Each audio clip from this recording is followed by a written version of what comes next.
Should be good, Brett. All right, thanks for joining us, everybody. We'll now be taking questions for defensive coordinator Paul Rhodes. If you have a question, please raise your hand and we will call on you. Our first question will go to Michael Lev, Arizona Daily Star. Good evening, Coach. Good evening. When we last talked to you in March, you had Tony Fields and Colin Schooler in your stable of inside linebackers. Various circumstances led to those guys not being here anymore. How does that change things for you, for the defense, for your plans for 2020? Well, it changes it quite a bit from a personnel standpoint, and where you go from there is determined on a daily basis. We certainly came here to run a scheme, and because we lost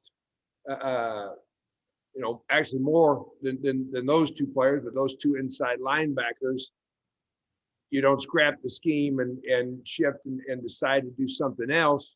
However, you begin to figure out what it is you can do with the personnel that's available to you, and that's what we're in the process of doing right now. You're only 3 practices into it, with only 4 spring practices and no real installation of a playbook that ever took place. So that's what we're doing right now. At the same time, we're figuring out what everybody's capable of.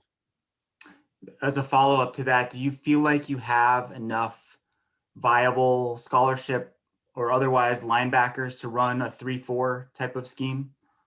If you recall, one of the questions I fielded in March was about depth. And I think you probably recall my response to it then, and we've taken more away from us. We're going to field a team, and we're going to go out there and play our tails off and be where we're supposed to be. And as I've stated before, be where we're supposed to be, hustle and play extremely hard. And we're going to strive and work to be one of the finest tackling football teams in America. How we patch that remains to be seen. What we didn't have when we talked about depth was a freshman class, and we do have those guys here now in 3 days of practice exposure. We're getting them all ready, and we'll just see come November 7th who we can put out there and be effective with.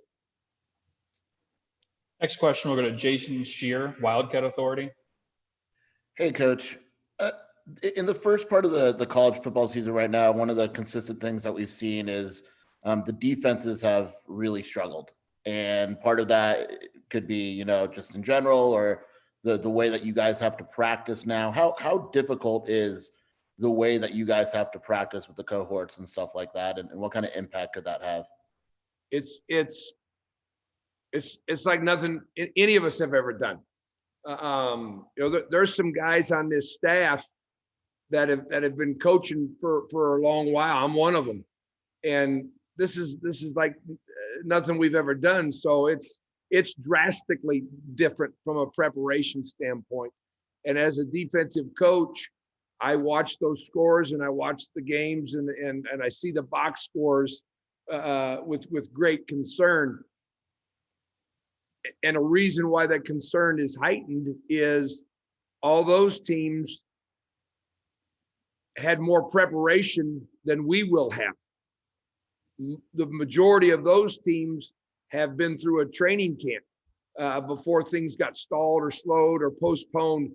They've all had more practices than we're going to get, and they had periods of camp where they had their players all day. We've got them 4 hours a day max, 20 hours a week max. We don't have all the extra meetings. We don't have all the extra walkthroughs. So it's a tremendous challenge for us to get this football team offensively, defensively, and special teams ready to go and ready to play sound football. The positive is everybody else in our league is doing the same thing. So The other 11 teams don't have an advantage over us, but what we're used to and the preparation that we're used to, not even close. So we'd be lying to if we didn't tell you. We're figuring out a little bit as we go how best to get these teams prepared. My number one goal as we head towards the first game in the season is to practice and teach our kids how to tackle properly. And we will work hard on that, that one goal, that one priority every single day. Next question, we're going to go to David Kelly, KVOA. Hey, Coach, when Coach Sumlin was talking the other night, he seemed to indicate that the potential addition of the two beefy guys up front with Blackwell and Lopez could mitigate some of the loss that you had with the linebackers. What have you seen from those two? What do you like about them, and how do you plan to use those guys? Yeah, and when you talk about adding that size up front, you throw in the 4 freshmen, and those are 6 good-looking defensive linemen that we didn't have on the field in March. Black was here, but he wasn't able to practice yet at that time. Things are always built from the front to the back, and having those 2 veteran players that have been in some battles and some wars certainly will be advantageous to us, not just from a playing standpoint, but from a leadership experience standpoint. And they're already showing that on the field on a daily basis. Next question will go to Jason Barr, K-Gun. Hi, Coach. With those 6 new players that you just referred to, does that mean maybe you don't need to be as creative as you might would have had I don't to think been? we can be as creative. I talked to a coaching colleague this past week who is much further along than us, and they're playing basically about 3 calls because they thought that's all they could really get taught and go out there and execute. We're trying to give our kids exposure to more than that. But the closer we get to game 1, we'll decide what it is we need and what it is we can really play. The creative piece might come in the form of some disguise and movement and things like that, but it won't be in the fashion of multiple calls and defenses. Could it be in the form of maybe moving a player from offense to defense, or are you not really in that type of situation right now? No, we haven't talked about that or considered that. But already you see the potential need to maybe move a position player to another position. But until we get more pads in more practices in pads, working through this Saturday where we might have a chance to play football and really get a true evaluation, we'll hold off on those determinations. Next question will go to Michael Lev, Arizona Daily Star. How have all of the personnel defections affected the role of Anthony Pandy in this defense? Well, it's affected him in that he's had to change back to be an inside linebacker. We had moved him to take advantage of the talent, skill, and experience of Colin, Tony, and himself, and having all 3 of those guys on the field at the same time. But Anthony's leadership has always been apparent, and that hasn't gone anywhere. But myself and the rest of us will certainly be more reliant on him as we move forward because of what he's been through and the credibility he has as a talented physical player. Can you explain the thought process in terms of what positions guys like Derek Morning, Isaiah Johnson, and Eddie Siamau Sanatoa are looking to play? Easy for you to say. Right.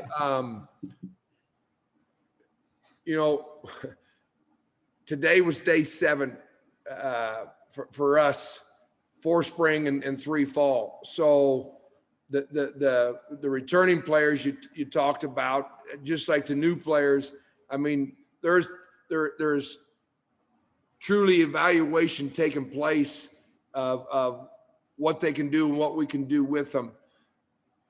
When we recruited DJ Morning, we recruited him with Colin Schooler and Tony Fields on the roster, but yet still needing depth at the inside linebacker position. So he's a guy that played outside in high school more, that we recruited to play inside just because of necessity. And obviously that necessity has grown. So we're getting him fast reps and hopefully he'll be a quick study and get to a point where we can use him inside as a true freshman. Next question will go back to Jason Shear, Wildcat Authority.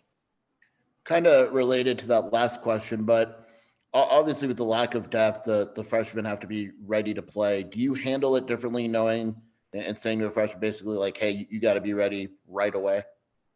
I think they've known for some time that we're going to prepare them and practice them with the idea that we're playing them. So I don't think anything in how they're being coached right now, how they're being prepared is a surprise to anyone. Everybody's operating like everybody that's eligible could be on the field November 7th.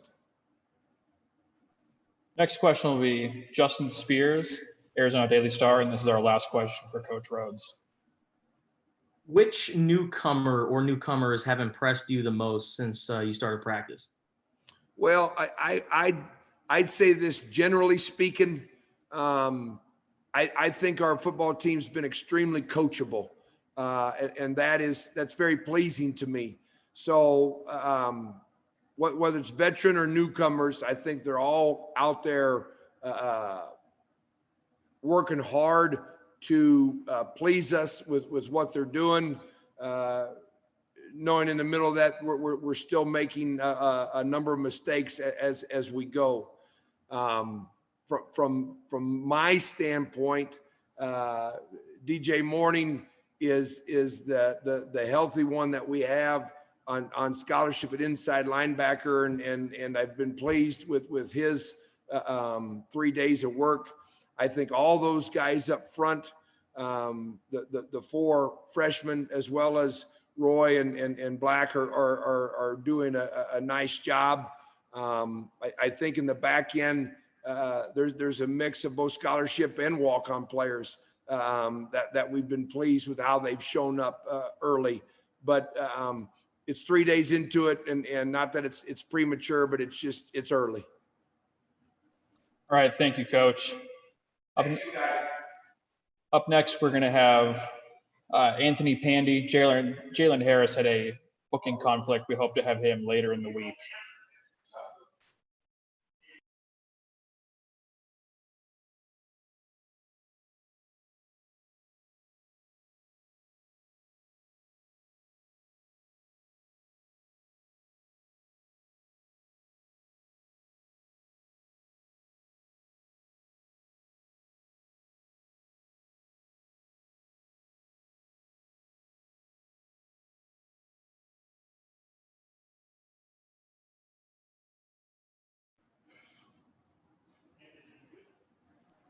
All right, we'll now take questions for Anthony Pandy. If you have a question, please raise your hand and I'll call on you.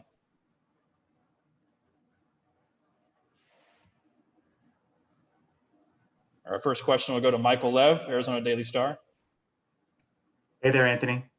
So So a couple of your classmates, Tony Fields and Colin Schooler, decided to leave for whatever reason, pandemic related or what have you. Kylan Wilborn left as well. Were you ever tempted to transfer or pursue some sort of other option? No, I wasn't tempted to transfer or leave or anything.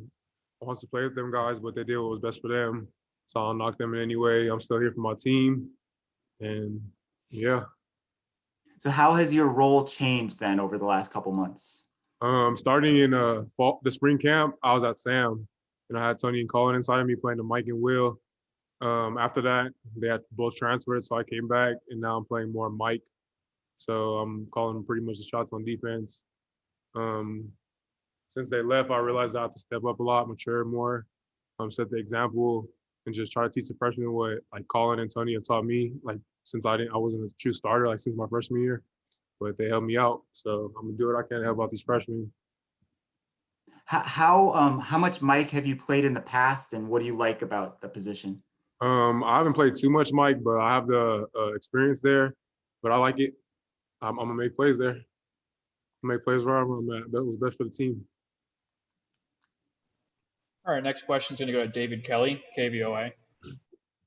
Hey, Anthony, you've got a little size down there in front of you that we've been hearing about, some new guys and freshmen as well. Well, what have you seen from that group down there, and how is that going to help you now with that move to the middle linebacker position? Yeah, we got a lot of new size at D-line, and someone that stood out to me right there at that D-line position is Roy, because he gets back there fast. He's strong too, so he causes havoc on that O-line. I like that. They're not climbing up to me too fast, the O-line, so it's very beneficial for the backers.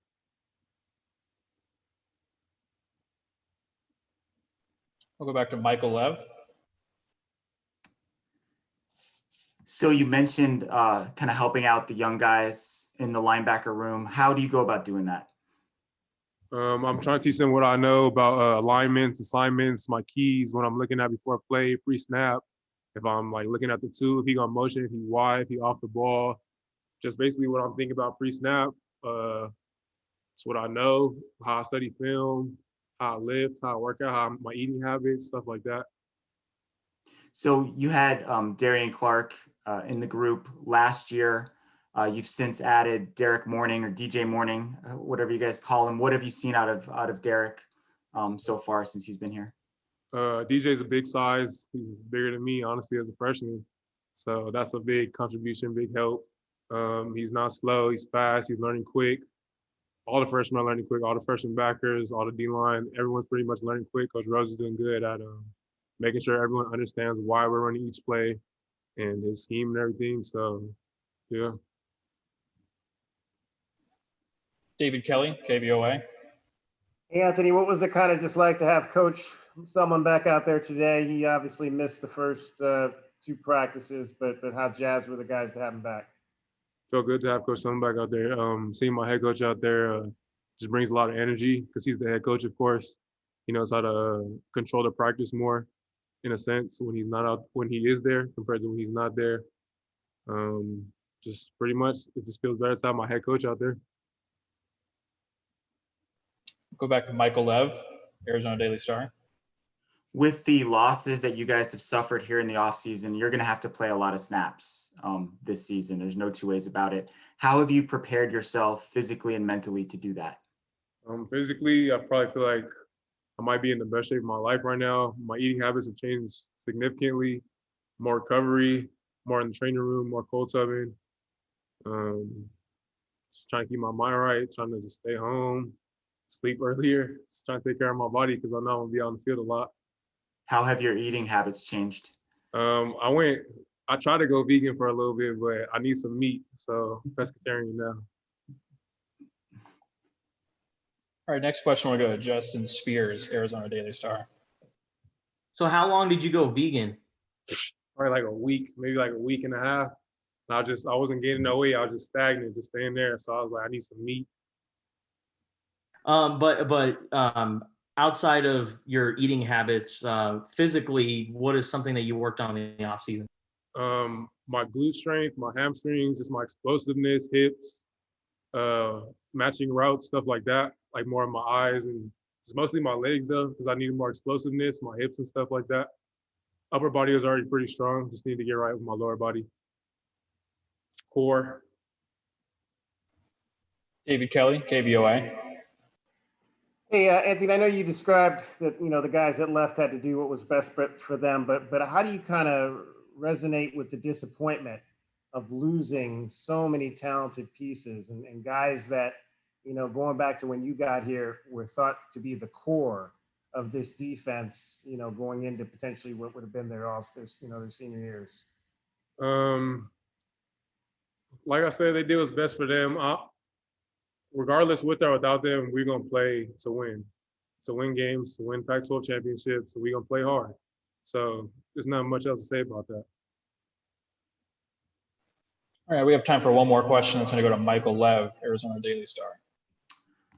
What has it been like to play under Coach Rhodes? What are some of the main things that you've learned from him? Coach Rhodes emphasizes tackling a lot. He wants us to be a great tackling defense. He explains why he's running the schemes he's running. He breaks down each position group. He just tries to make sure that we understand why we know we're doing what we're doing, pretty much. He wants us to understand why we're doing what we're doing. All right, thank you, everybody. And that's all we have for tonight. We'll be back tomorrow after practice.